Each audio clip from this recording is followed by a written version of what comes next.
Spain میں corona virus کے بحران اور لاک ڈاؤن نے عام ورکر کلاس کی معاشی حالت کو انتہائی مخدوش کر دیا ہے۔ اسپین میں مقیم پاکستانی بھی معاشی بدحالی سے بچ نہیں سکے۔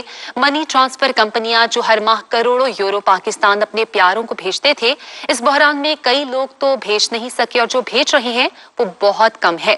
منی ٹرانسفر کے شعبے سے تعلق رکھنے والے آفتاب اشرف سے دنیا نیوز نے گفتگو کی اور تازہ ترین صورتحال پر روشنی ڈالی۔ آئیے دیکھتے ہیں۔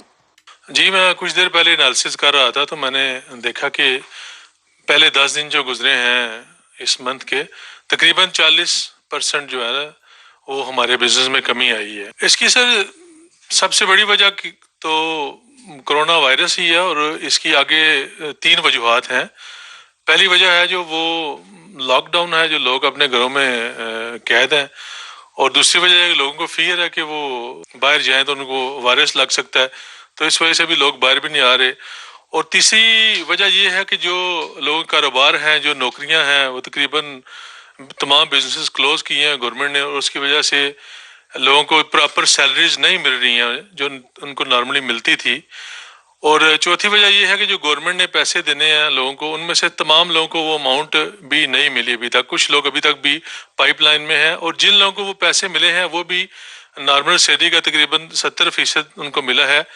تو یہ 3-4 وجوہات مل کے اس نے ہوم ریمیٹنس جو جاتی ہے پاکستان، اس کو تقریباً 40% افیکٹ کیا ہے۔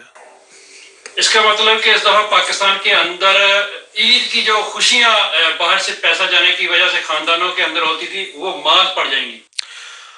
ہاں جی، بالکل ختم تو نہیں ہوگی، لیکن مات پڑے گی۔ جو والیومز ہیں وہ تھوڑے سے لو ہوں گے۔